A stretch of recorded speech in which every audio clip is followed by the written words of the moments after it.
still need to dress them with the grinder, get them close. I ended up making the radius cuts with a plasma cutter. So if you have one of those, it seems to make it fairly easy. So I'm going to grind these up, take some time to fit them, level them out, clamp them.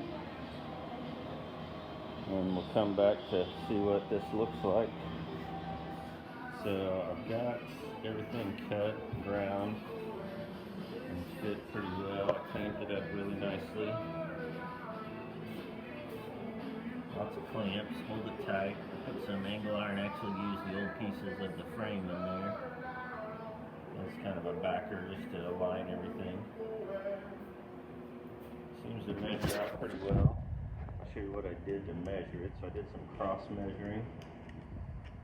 So I used the, you could use any of these 3 holes. Make sure it's the same side to side. Because that center motor mount hole, sorry it's a little shaky, I'm trying to carry this at the same time. So I'm coming back and getting the measurement. Center of this back bed mount hole. So it looks like it's about 158 3/8 to center. I did also measure just straight lengths from back there on this side frame rail. I try not to pull it too tight so it flexes the tape at the other end. But I've got 156 3/8.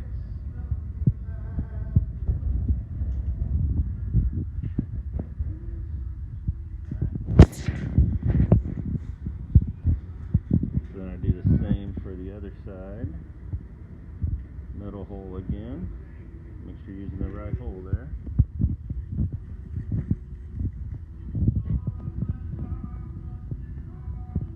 So 156. Right, just maybe a tad shy of 3/8.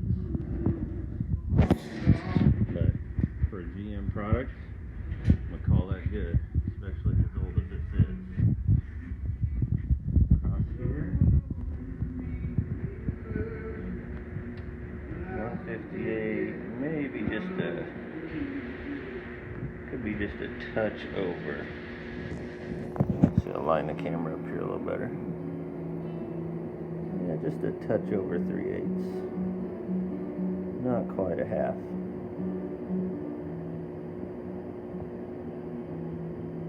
Sorry, meant the other direction. It's about a quarter, not 3/8. It's a little light. Trying to look at the camera and the tape. And I did a few other measurements, like I measured to straight back to this first, well, I guess it'll be the second bed mount. I also did a diagonal measurement on that. I also did a measurement, because I haven't removed the cab mount yet, so I did a measurement from the back edge of the hole on the front cab mount to the center. A couple other diagonal measurements.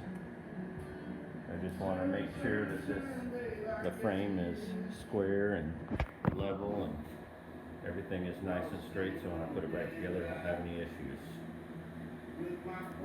So next step, weld it up, grind it down. I think right now I plan on boxing in the frame right there. So I'm just going to add a piece of steel that maybe goes a couple inches past the cut on both sides there on the inside of the frame rail. I think it'll also serve as a good place for my electric fuel pump that I need for the LS1. So I'm going to give that a shot. Quick shot of the LS1.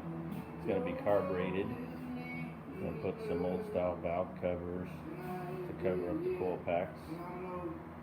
That's looking pretty good. The project's coming along.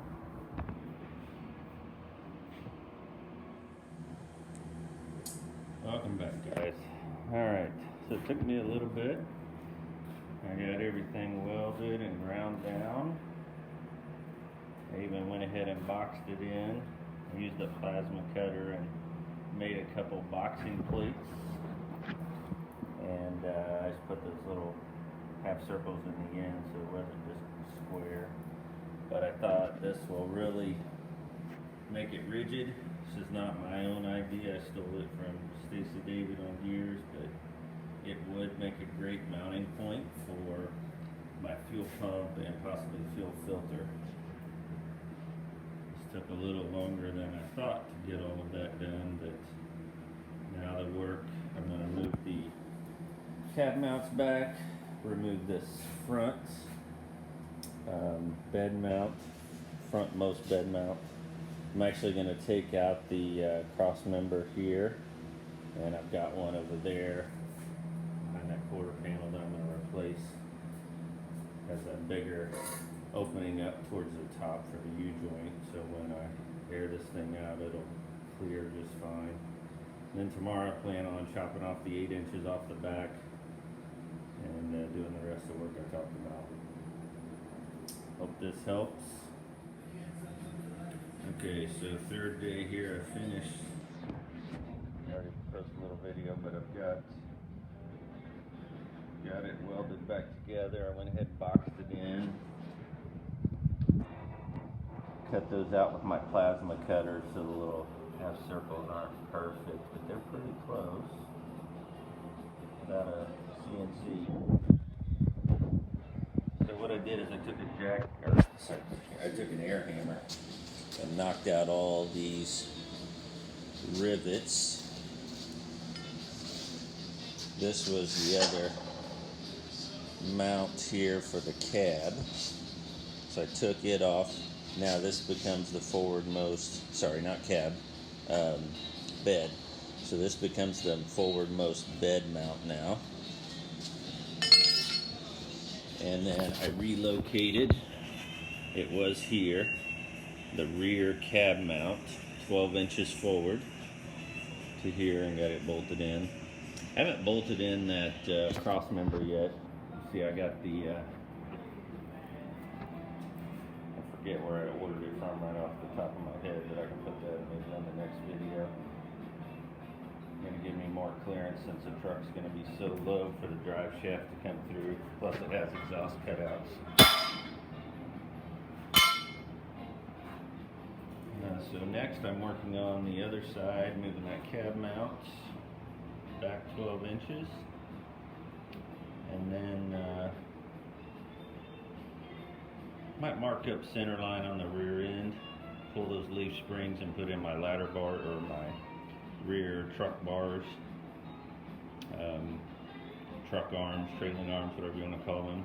I haven't decided yet what I'm going to use. I may switch to a 4-link because I'm not sure those trailing arms are going to get me as low as I want to go. I'm going to give it a try, mock it up first, see if I can save a few bucks, but if not, I'll be ordering. I really like the parallel 4-link system with a panhard bar. That's kind of what I'm leaning towards if these truck arms don't work out very well. So, yeah, that's where I'm at right now. Again, the frame is still level, trying to work as level as possible with moving